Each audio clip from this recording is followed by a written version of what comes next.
So hello everyone, in this video we will do the daily current affairs analysis of 13th December 2021. So the first topic which we will discuss is about the Delimitation Commission. So it is from GS paper 2 and topic is constitutional and non-constitutional bodies. So what is the definition of delimitation? Delimitation is the process of determining the borders or limits of territorial constituencies in a state with a legislative assembly. So who is responsible for carrying out the exercise? A powerful commission is in charge of delimitation. The Delimitation Commission or Boundary Commission is their official name. These bodies are so strong that their decisions have the force of law and cannot be overturned in a court of law.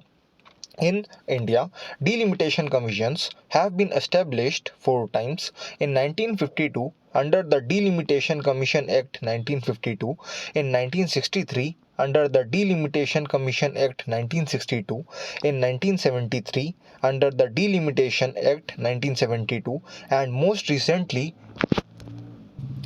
in 2002 under the Delimitation Act 2002.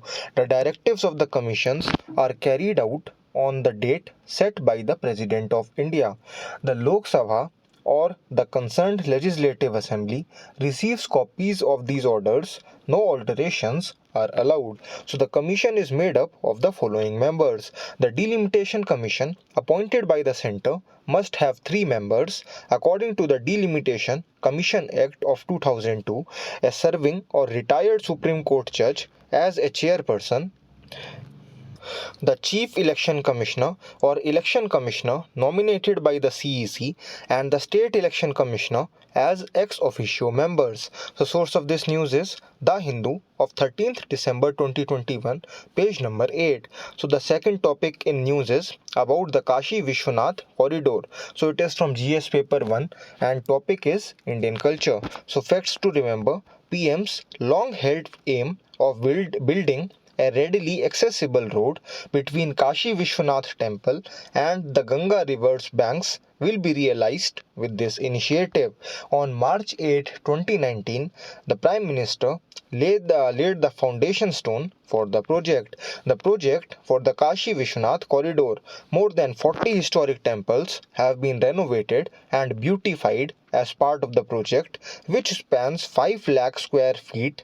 23 additional structures were built as part of the project to provide devotees with a variety of services. Environmental protection message. The environmental message was also promoted along the Kashi corridor. Rudraksh, Parijat, Bel, Amla and Ashok trees have been planted throughout the corridor. Trees have been planted strategically across the temple grounds and Mandir Chowk. 3 passenger facilitation centers are being built. Diverse buildings have been developed as part of this project to accommodate various religious functions. In addition, 3 traveler facilitation centers have been established in Vishwanath Dham. Lockers, stores selling puja materials and ticket counters were also included in the project. So Prasad of Kashi Vishwanath Dham. Varanasi District Administration plans to provide laddus to 8 lakh homes in the city on this occasion. The Vishwanath temple in Kashi. Lord Shiva is honored at this well-known Hindu temple. It is located in Varanasi, Uttar Pradesh's Vishwanath Gali. It is located on the Ganga's western bank. The temple is one of the 12 Jyotirlingas, Shiva's holiest shrines. Shri Vishwanath and Vishweshwara, which mean Lord of the Universe, and Shri Vishwanath and Vishweshwara respectively, are the temple's main deities. Source of this news is The Hindu of 13th December 2021, page number 1. So next topic is in news is details of the AFSPA law. So it is from GS paper 3 and topic is internal security of India. So what does the acronym AFSPA stand for? AFSPA stands for Armed Forces Special Protection Act. It empowers armed troops to protect public order in disturbed areas. So armed forces are given the following powers. If they believe a person is breaking the law, they have the ability to prevent a gathering of 5 or more people in a given location, use force, or even open fire after giving fair warning. The army can also arrest a person without a warrant, enter or search a person's home without a warrant, and prohibit the possession of firearms if there is probable suspicion.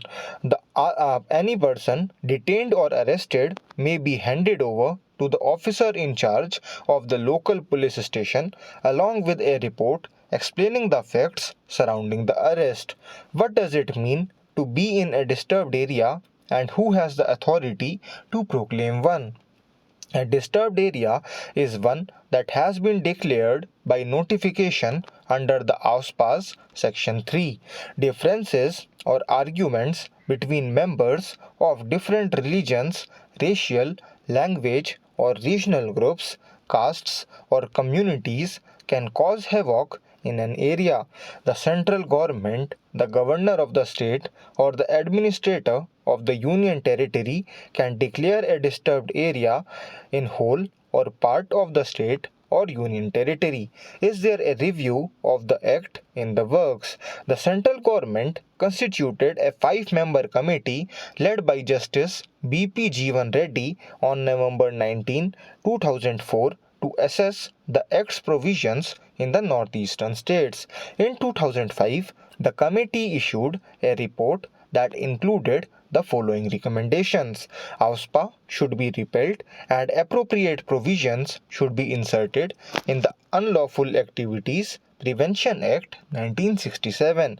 The Unlawful Activities Act should be modified to clearly specify the powers of the armed forces and paramilitary forces, and grievance cells should be established in each district where the armed forces are deployed.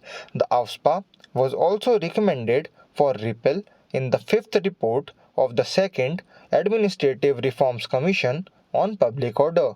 So source of this news is The Hindu of 13th December 2021, page number 8. So the next topic in news is, what are the urban cooperative banks? So it is from GS paper 3 and topic is Indian economy. So in 2020, the Union Cabinet approved bringing cooperative bank regulation under the Reserve Bank of India. To do this, the Cabinet authorized changes to the Banking Regulation Act.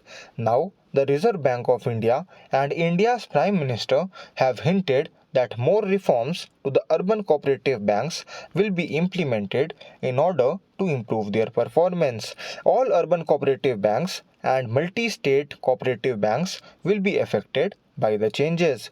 The following were the modifications that were made.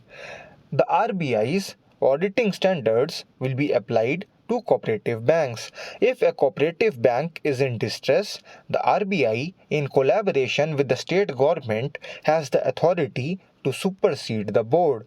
The banking regulator will have to approve chief executive appointments just as it does for commercial banks. What was the need for this? Following the recent Punjab and Maharashtra Cooperative PMC bank crisis, this was deemed required. There are 8.6 lakh account holders in cooperative banks with a total deposit of roughly 5 lakh crore. In addition, over the last 5 fiscal years, urban cooperative banks have recorded almost 1,000 cases of fraud totaling over rupees 220 crore. So how are cooperative banks governed? The Registrar of Cooperative Societies and the Reserve Bank of India are currently in charge of cooperative banks, while the Registrar of Cooperative Societies is in charge of incorporation, registration, management, audit, board supervision and liquidation. The RBI is in charge of regulatory functions like cash reserve and capital adequacy. So what are cooperative banks and how do they work? Cooperative banks are financial institutions that are owned by their members and operated cooperatively.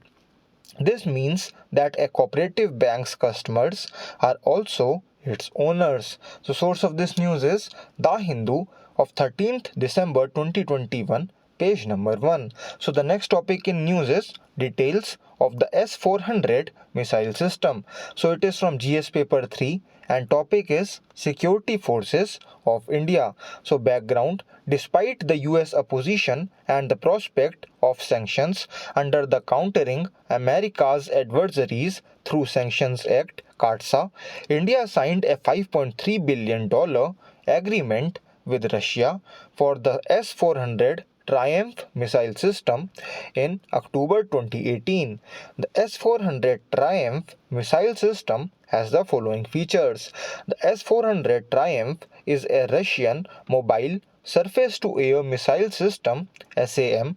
It is the world's most hazardous, operationally deployed, modern, long-range SAM MLR SAM with the US-developed terminal high-altitude area defense system trailing far behind, which is the third, within a range of 400 kilometers and at altitudes of up to 30 kilometers. The system can engage all forms of aerial targets, including aircraft, unmanned aerial vehicles, UAVs, and ballistic and cruise missiles.